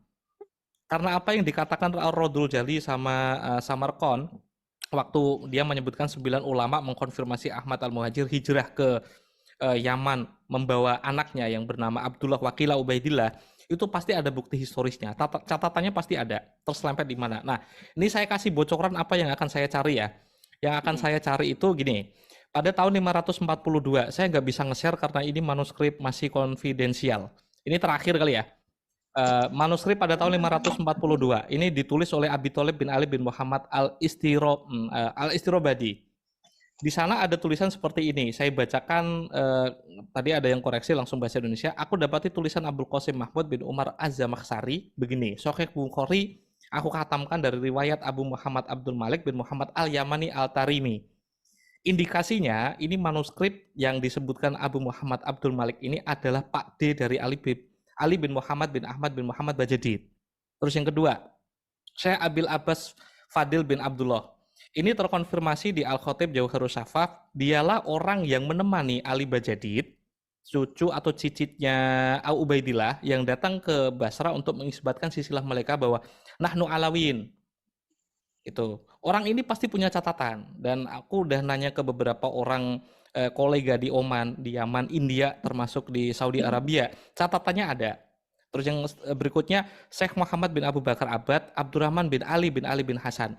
Ini qadhi di Basrah yang mengisbatkan silsilah Bajadi sebagai keturunan Rasul. Karena ini seorang qadhi, pasti memiliki semacam catatan administrasi ya. Kesulitanku memang mencarinya. Inilah keasikan seorang historian mencari manuskrip. Oke. Terus yang berikutnya, Ibnu Abi Isa, wafat pada 628. Ini adalah qadhi di Tarim yang dimakamkan di pemakaman Alu Ba'alawi. Dan saya punya indikasi kuat dia mempunyai semacam catatan atau tulisan yang diberikan kepada Fakil Muqaddam, Fakil Muqaddam atau anaknya yang disebutkan oleh Al-Janadi sebagai Hasan Al-Ghuyur, atau minimal itu yang wafat 696. Ali bin Alwi Al-Ghuyur bin Fakil Muqaddam. Itu terkonfirmasi punya risalah ke sana. Terus selanjutnya Al-Qolai, ini paling populer dan saya mendapatkan tarojimnya itu dari kolega di Oman. Memberikan ijazah Sunan Turmudi kepada Abdullah bin Muhammad Shahib Mirbad dan Abil Qasim bin Faris bin Madi. Saya kira 2 orang ini diberikan ijazah. Ternyata dalam tarojim yang paling terkini memang itu diwariskan ke beberapa Badi Qolai. Shahib Mirbad itu membacakan Qiraah, Tasamu. Abil Qasim itu yang mencatat. sekitar tahun 575 dan terkonfirmasi Al-Qolai menyebutkan Abdullah ini sebagai Asyarif. Beda dengan Abil Qasim Faris bin Madi tadi. Terus Hikayat Oman itu ada Al-Qolai itu sebenarnya kan sezaman dengan Sohaib Mirbat. Ada catatan bahwa Al-Qolai sama Sohaib Mirbat itu pernah jidal, pernah berdebat, dan ada mereka sempat mengirimkan semacam risalah sebelum Sohaib Mirbat itu datang ke Yaman. Oke, dan terakhir ini dari otoritas Yaman ya. Ini yang paling agak susah, tapi saya yakin bisa merestorasinya ya. Ada 3 nama, Abdullah bin Rashid. Itu pada tahun 588 mengambil isnad Sahih Bukhari dari Ibnu Asakir. Ibnu Asakir ini memberikan, selain kepada Abdullah bin Rashid ini, ternyata dia itu sezaman dengan Muhammad Sohaib Mirbat dan juga Abdullah dan juga Husain. Kedua anaknya mendapatkan ijazah dari Abdullah bin Rashid yang mendapatkan isnad Sahih Bukhari dari Ibnu Asakir. Nah, ini yang bakal saya pakai untuk mengkonfirmasi, memperpendek sampai 50 tahun insya Allah itu. Karena apa yang dituliskan oleh ulama sezaman itu tidak akan seperti yang diharapkan orang-orang. Ubaidillah bin Ahmad al-Muhajir itu ada atau enggak? Enggak. Karena saya yakin tidak akan menemukan itu. Tapi kerja historis kan memprediksi. Nama-nama ini disebutkan dalam isnad. Isnad hadis, karena ini Sunan Turmudi dan Sahih Bukhari ya, itu pasti sepaket dengan kejujuran. Mungkinkah seseorang itu seperti Al-Qolai, Hasan bin Rosid, Ibnu Qasim bin Madi tadi, memberikan atribusi Asyarif Al-Husaini pada tahun 588-575 bukan berasal dari tasamu atau syuroh atau istifadoh atau kepopuleran di masa itu. Ini udah kepopuleran 3 negara sekaligus ya. Di Hijaz, dulu kan menyebutnya Hijaz, Mekah, Madinah, menyebutkan mereka sebagai Syarif Husaini. Di Yaman itu banyak Alawiyin, banyak Husaini, banyak Hasani juga, mengkonfirmasi mereka sebagai Asyarif dan juga Husaini. Di Oman apalagi. Yang paling saya cari itu yang paling terakhir itu Mudafi' bin Ahmad yang menjadi menantu 2 orang Bajadid. Gitu. Karena dari sana itu ada konfirmasi catatan ataupun isnad ataupun surat atau mungkin catatan administrasi yang lain yang mengkonfirmasi Ba'alawi atau Bajadid itu. Nah, kalau udah ketemu semua dan insya Allah nanti bakal aku publikasi, orang bakal mengerti seperti inilah cara ilmu nasab, mungkin kayak seperti Samarkand mengkonfirmasi sebuah silsilah seseorang. Karena tidak mungkin ilmu nasab itu berdiri sendiri, pasti membutuhkan referensi dari ilmu sejarah. Kecuali memang Anda itu ngotot pengen ilmiah, saya pengen nanya ilmiah itu yang seperti apa? Apakah kitab dari PDF ataukah kitab apalagi orang-orang yang selalu ngomong sumber sezaman itu loh. Saya datang membawa manuskrip yang paling tua makin bagus. Ternyata aku menemukan banyak tanah kudot lah. Yang satu lagi kayak gini nih. Ini yang paling fatal ini. Di Al-Janadi itu manuskrip yang ketiga, manuskrip yang pertama itu Muhammad Ibnu Solah. Itu punya paman namanya Muhammad. Di manuskrip kedua, Muhammad Ibnu Solah itu punya ahmad bernama Ahmad. Ahmad ini didudukan sebagai Ibnun, bukan Ibnu Amin. Terus yang terakhir, Ahmad ini ternyata menjadi amminya, menjadi pamannya itu. Ini kan kesulitan yang harus dipecahkan oleh sejarawan gitu. Kalau Anda cuma memakai hasil tahqiqan, hasil dari editoran, ya nanti ya akan ceroboh gitu. Ya mungkin terakhir dari saya seperti itu, tapi karena ini sudah 10.30, kali lain kita bisa ketemu. Sebagai penutup, ya gimana? Berarti gini Bang. Ya, sambil marah-marah, Gus. Sudah boleh sambil marah-marah. Nggak, maksudnya, oh ya, silakan Tengku. Sebentar.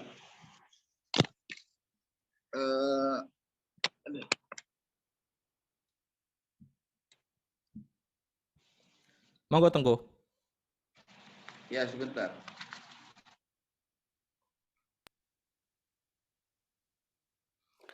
Suaranya Tengku nggak ada. Halo? Sip, masuk.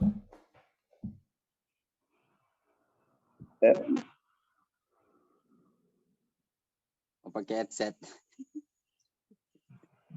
Itu cincinnya bagus-bagus itu yang dibawa itu. Oke, sebentar. Biar tenang. Ngopi dulu, ngopi. Kalau udah Said Musin ngopi dulu. Dari tadi kayaknya nggak minum Said Musin ini. Aku satu kopi mau habis ini. Nggak buat ngopi tadi rencana.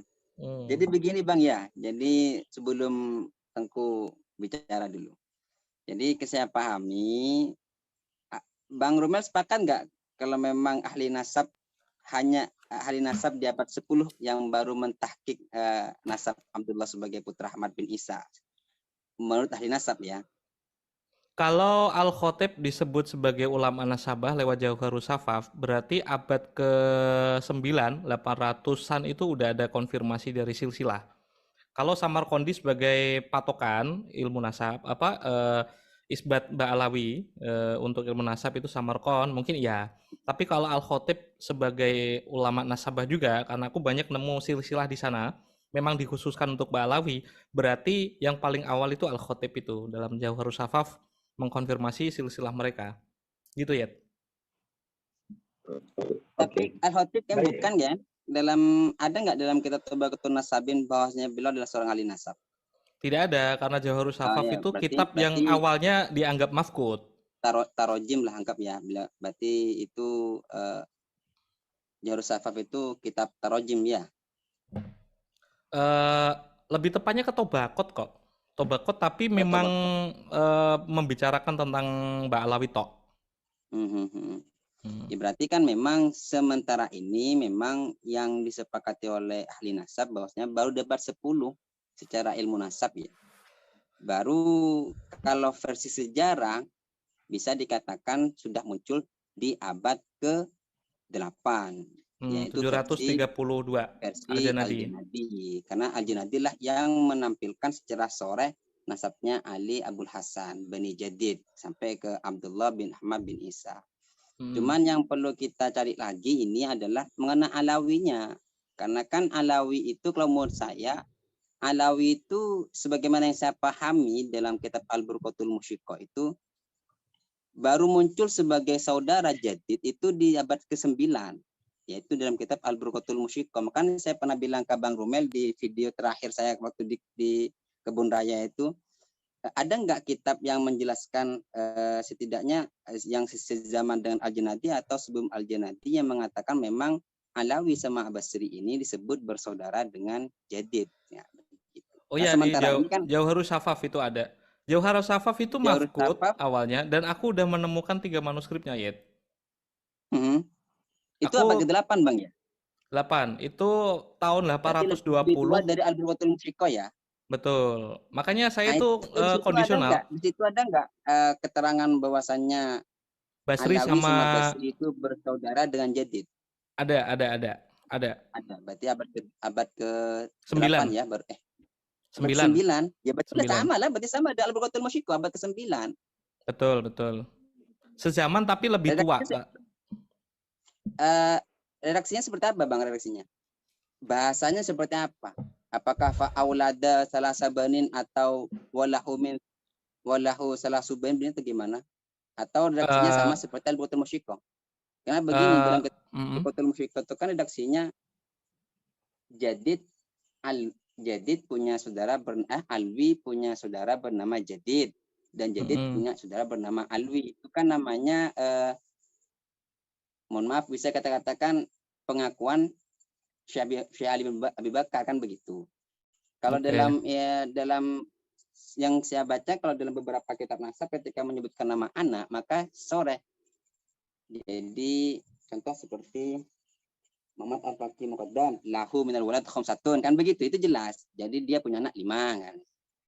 Ini punya anak 4. Itu bahasanya seperti itu, bukan bahasa ini bersaudara ini bersaudara ini, itu kan beda pemahaman.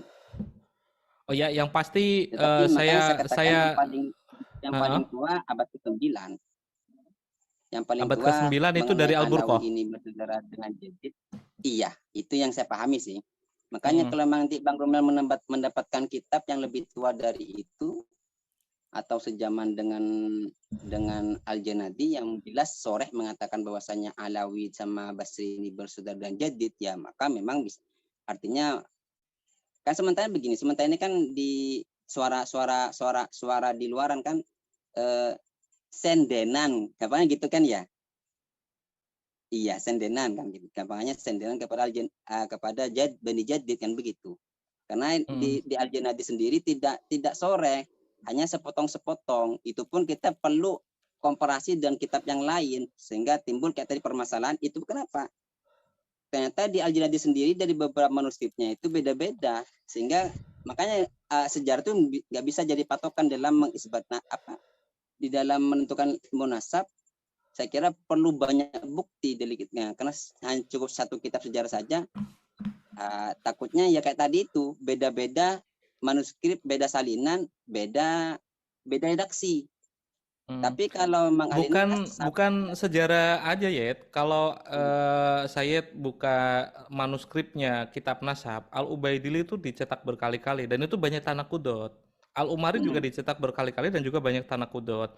Terus Muntaqilah Tolibiyah, aku punya aku punya satu manuskrip, itu beda sama yang versi cetak. Terus Samarkan, berarti An-Nafa Al-Ambariyah, itu juga banyak tanakudot. Ada yang menyebut Falahu Aulad, ini tidak ditulis, ini Hasan, ini Husain. Yang paling tua Al-Fakhri sezaman sama Asyajura Al-Barokah. Aku baru dapat itu yang dari Saudi Arabia. Itu apakah sama dengan versi cetak yang dipublikasi ulang oleh Ayatullah Al-Mar'ashi? Ternyata juga banyak tanakudot. Kalau ini urusannya manuskrip, ya. Indrusi, yang paling tua Tahdzibul Ansab, bukan Al-Fakhri. Yang Al-Fakhri itu yang saya maksud sezaman dengan Asyajura Al-Barokah, Tengku. Kalau Tahdzibul Ansab saya punya 2 manuskripnya. Itu pun banyak tanakudot. Contoh, ketika yang apa? Tanakudotnya di mana? Tanakudotnya. Mungkin nanti saya buatkan kontennya ya. Yang versi manuskrip 2 manuskrip Tahdzibul Ansab yang diterbitkan tahun 1100 sama yang 1100 sama yang tahun 1000. Itu ada tanakudot beberapa tulisan, Hasan ditulis Husain, Ibnu ditulis Ibn Amin. Tanakudat itu terjadi, ada nggak dalam tanakudat yang antum maksudkan itu tercatat Ubaidillah? Udah ada ya? Dalam kitab nggak ada juga kan? Nggak, maksudnya artinya tadi itu gimana? Artinya fokus kita apapun yang terjadi tanakudat itu bisa saja terjadi tahqiq yang menyebabkan terjadi tanakudnya, ya. Jadi pada intisarinya yang kita bahas pada pertemuan malam ini adalah terverifikasikah Ubaidillah sebagai anaknya Ahmad bin Isa dalam berbagai kitab primer, itu aja. Jadi belum ada kitab primer, belum ada memang, belum ada. Itu yang menjadi kaidah. Makanya saya ingin menyampaikan, ada banyak orang menyampaikan kaidah gini, Gus Rumail. Terakhir saya mau istirahat juga. Terakhir mungkin 10 menit saya berbicara. Kelamaan. 5 menit aja dah. Ini sudah ngantuk ini. Kecuali bagi cincin enggak apa-apa 10 menit. Iya. Jadi gini. Saya ingin menyampaikan, ada banyak orang menyampaikan begini, Gus Rumail. Adamul ilmi bil dalili laisa ilman bil adam. Artinya tidak mengetahui satu dalil itu bukan berarti tiada mengetahui dalilnya, ya. Ini yang ingin saya bahas sampai berhubungan dengan teori tesisnya Kiai Imad, ya, sampai selesai. Paling 5 menit saya bikin percepat ya. Saya nggak baca matan kitabnya, tapi saya terjemahkan sebagai makalah yang saya ingin sampaikan dari awal tadi sebenarnya. Jadi kaidah yang ini terdapat di dalam kitab usul fikih, yaitu kaidah yang ke-10 dengan dhabit adamul ilmi bid dalil laisa ilman bil adam. Artinya tidak mengetahui suatu dalil itu bukan berarti tidak mengetahui dalilnya, ya. Artinya kebanyakan disarah ya, kebanyakan orang-orang yang suka berdiskusi dalam mengkaji masalah terkadang menjadikan sandarannya dalam menafikan wujudnya suatu perkara itu tanpa mengetahui dalil wujudnya perkara. Padahal sebenarnya tidak mengetahui dalilnya sesuatu itu bukan berarti tiada mengetahui dalilnya. Nah, dan tidak mengetahui keberadaannya sesuatu bukan berarti menafikan atau meniadakan keberadaannya. Ya, kayak tadi dikatakan bahwa kan tidak disebutkan, ya, Ubaidillah. Itu bukan berarti meniadakan secara mutlak. Itu secara umum bisa seperti itu dipahami orang. Tapi kalau disyarah, dikupas kembali sesuai kaidah, istilahnya dalam persoalan nasab ini kan isbat, ya.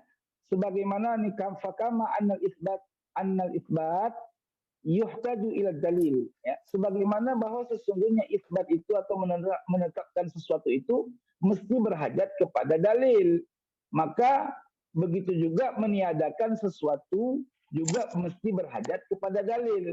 Jika tidak ada dalil, maka segala sesuatu yang tiada diketahui keberadaannya dengan yang sudah jelas, maka terkadang menjadi maklumnya berdasarkan dalil-dalil yang lain. Artinya mesti ada dalil yang lain yang memperkuat keberadaannya, walaupun tidak disebut. Namun kitab-kitab yang disebutkan dari kitab primer sama sekali tidak ada, sehingga tetap layuk tabar, maksudnya tidak bisa dianggap. Gitu. Contoh misalkan, contohnya tiada dalil akli yang dapat membuktikan terhadap keberadaan sesuatu perkara, itu bukan berarti perkara tersebut tiada wujudnya. Karena sebenarnya hal tersebut terkadang wujudnya itu menjadi suatu ketetapan berdasarkan dalil simai. Nah, jadi dalil simai juga bisa menjadi hujjah ketika tidak disebut dalam satu kitab manuskrip atau dalil lainnya misalkan. Maka apapun ceritanya, dalil itu tetap menjadi wajib untuk membuktikan sesuatu dari wujudnya suatu penolakan. Tidaklah sebaliknya, dalam arti gini, keberadaan suatu itu lazimlah ya adanya, sehingga ketiadaan sesuatu itu tidak menjadi lazim ketiadaannya. Artinya tidak lazim oleh ketiadaan madlul alihnya. Artinya bukan berarti tidak ada arti, bukan berarti tidak ada artinya atau tidak ada tujuannya atau juga tidak ada maksudnya. Itu bukan berarti seperti itu gitu loh. Nah, itu seperti itu. Jadi ketika kita analisa daripada maksud Kiai Imad itu tidak bertolakan dengan ayat Al-Qur'an. Silakan buka ayat Al-Qur'an surat Yunus ayat 39. Ya, di mana di situ artinya menceritakan bahwa orang-orang terdahulu itu mendustakan apa yang mereka belum ketahui dengan sempurna pengetahuannya, padahal belum datang kepada mereka penjelasan. Jadi kalau belum datang penjelasan, ya kita nggak bisa melakukan satu tindakan penafian. Nah, ketika adanya suatu keterangan atau suatu bayan atau penjelasan, maka sah untuk menyatakan penafian. Nah, maksudnya Kiai Imad telah menafikan atau menolak keberadaan nasab Alawi sebagai nasab yang berkesinambungan dengan kepada nasab Nabi. Nah, ketika Kiai Imad menafikan, maka Kiai Imad berkewajiban menunjukkan dalil yang terang atas penafiannya terhadap nasab Alawi sebagai Sadatul Ashraf. Nah, ketika beliau sudah memberikan dalil, berarti cukup bagi beliau untuk berhujjah atas penafian sesuatu, gitu loh. Nah, oleh sebab itu, ketika Kiai Imad sudah menyatakan dalil, maka Ba'alawi kan nggak nerima nih statement penafian, sehingga dia menggugat persoalan tersebut. Nah, gugat sama gugat, kedua-duanya butuh dalil. Nah, nanti baru diraji mana yang lebih rajih dan mana yang marjuh. Itu yang perlu dikaji. Nah, ketika dalil Kiai Imad rajih, berarti kuat, sah di fatwa bahwa Ba'alawi bukan Sadatul Ashraf. Adapun muqabil rajih yaitu marjuh, maka mereka tidak boleh menyatakan diri sebagai keturunan Nabi secara mutlak, secara umum, kecuali secara individu, pribadi, personal, gitu loh. Ini yang ingin saya sampaikan. Jadi mesti adanya diskusi yang betul-betul mengeluarkan isbat mana yang rajih dan mana yang marjuh. Ya, ini yang saya harapkan pertemuan di Kesultanan Banten menghasilkan keputusan yang bijaksana, gitu loh. Maka saya kan mengatakan itu harus disesuaikan dengan kaidah-kaidah ilmu nasab. Jadi yang menjadi kenyataannya apabila nanti Kiai Imad lemah, maka Kiai Imad masuk dalam kategori orang yang harus bertaubat. Ya, dan berlaku had bila mana salah, gitu loh. Bila mana rungkat beliau punya statement. Tapi bila mana beliau itu benar dan hujjah yang memang kuat, sarih, ya, maka Ba'alawi juga harus rungkat. Jangan ngaku-ngaku Said lagi. Jangan ngaku-ngaku di dalam darahku mengalir darah Nabi. Seperti itulah. Maka oleh sebab itu, idza ta'allal isbat wa nafyu fal musbit muqaddam.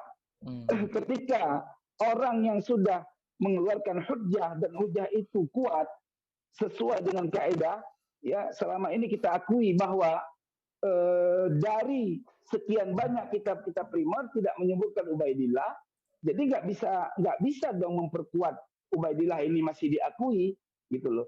Maka konsepnya majhul atau mardud atau banyaklah selain sahih yang intinya. Maka oleh sebab itu pendapat Kiai Imad tetap musbit muqaddam, didahulukan karena berdasarkan hujjah. Demikian yang dapat saya sampaikan, insyaallah. Ini hanya sebagai bentuk penjelasan yang sebetulnya panjang sih, tapi karena waktu sangat singkat dan kita juga bukan sendiri yang ngomong, mohon maaf lahir dan batin. Siap. Oke, ini mungkin saya terakhir, terus nanti closing statement dari Said Muhsin ya. Melanjutkan yang tadi terpotong sama Said Muhsin. Tertarik sama Tengku Muda Qori bilang adamul ilmi laisa ilman bil adam. Tidak adanya informasi bukan berarti ketiadaan informasi itu gitu. Nah, ikhtiar saya untuk mencari bukti-bukti material sebenarnya itu bisa dikonfirmasi dua hal. Pertama, dan bisa dilawan kok, itu bisa dilawan. Saya mempersilahkan siapapun untuk membantah kalau misal punya bukti, itu tidak masalah. Yang saya yakini paling pertama, Kiai Imad itu belum sepenuhnya ilmiah, karena beliau itu berangkat dari pertanyaan tesis gitu. Pertanyaan gitu, fakta bahwa tidak tercatat itu seharusnya dijawab, bukan disimpulkan.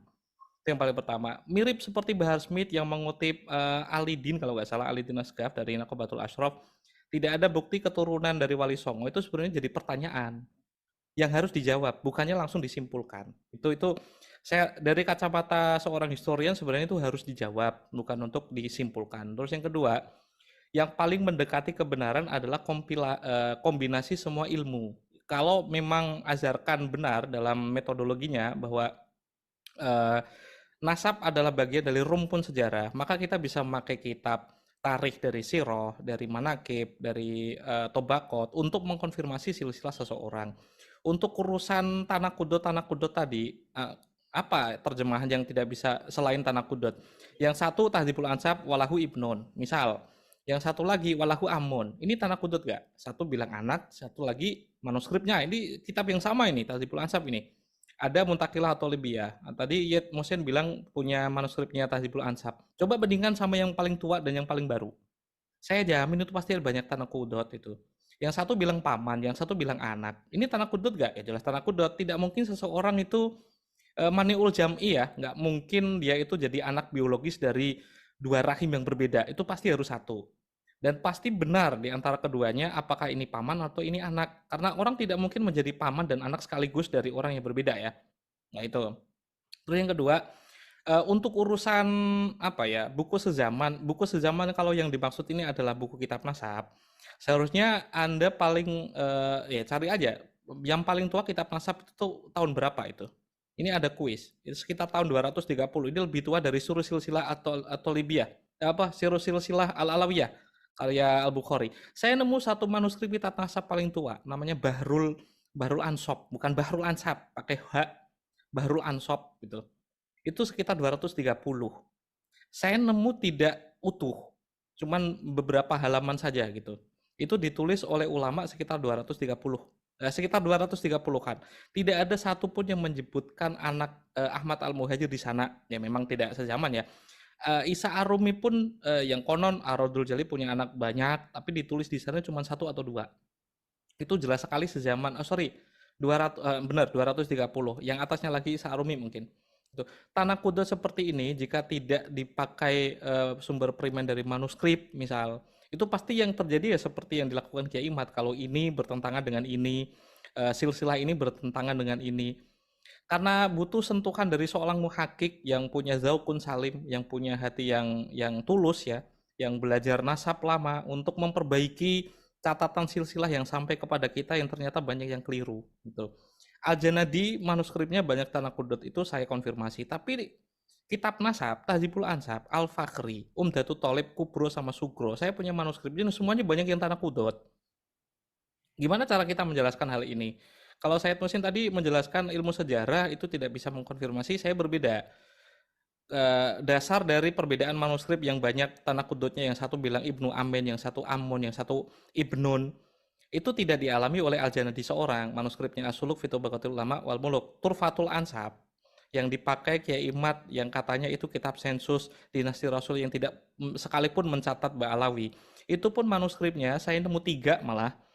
Manuskrip dari Turfatul Ashab itu tahun 1200, 1100-an sama yang 900-an itu juga banyak tanakudutnya. Gitu. Yang keliru yang mana? Yang keliru memang nusah. Penerbit tidak ada yang bagus. Semuanya ditulis oleh manusia yang selain Al-Quran nggak ada yang keliru. Butuh sentuhan dari seorang ahli untuk mengetahui ini manakah yang benar. Saya jarang membuat konten karena untuk mentahkik 3 manuskrip yang berbeda ini kan memang saya tanyakan ke Abdurrahman Ba'adib, Ali Ba'abud, terus yang terakhir dari teman Sohib di Iran sama di Oman. Manakah yang benar? Dari Janadi saja 7 nama itu baru dikasih itu 2 hari yang lalu. Padahal saya minta 1 bulan yang lalu. Nah, segampang itukah seseorang atau mungkin kayak Imat lah menafikan silsilah kabilah tertentu hanya berdasarkan maktabah Samilah. Ini bukannya saya merendahkan Kiai Imat, enggak. Saya yakin Kiai Imat lebih alim daripada saya. Hanya saja ketika beliau mengklaim sebagai kajian ilmiah, saya belum pernah melihat satu indikasi ilmiahnya di mana. Kalau dari As-Sajarah, saya yakin itu mafhum. Bayinah sorihah itu ya bayinah yang sorihah ya seperti yang disebutkan oleh Al-Fadoh. Ubaidillah bin Umar misal. Kalau terkonfirmasi seperti itu ya saya tidak akan meneruskan penelitian. Dan saya melakukan penelitian ini murni karena penasaran saja. Buktinya terlalu banyak. Banyak orang ulama nasab sejak abad ke-8, 9, 10, 11 mengkonfirmasi klan Ba'alawi. Masa satu bukti pun nggak ada? Bukti material maksudnya. Dan saya nemu di beberapa manuskrip, nama-nama itu ternyata ada di silsilah isnad hadis yang sepaket dengan kejujuran. Kalau Anda menyalahkan isnad sebagai metodologi saya mengisbatkan silsilah, ya Anda harus menyalahkan Sahih Muslim, Sunan Tirmidzi yang sampai kepada kita. Karena dari halaman paling awal disebutkan Fulan bin Fulan bin Fulan mendapatkan ijazah dari sini, dari sini, dari sini. Itu rangkaian suci yang membuat Islam itu sampai kepada kita sekarang. Gitu. Saya nggak mau nge-framing. Intinya nanti kita bisa diskusi lagi. Ini terakhir dari saya. Mungkin terakhir dari Said Muhsin mungkin.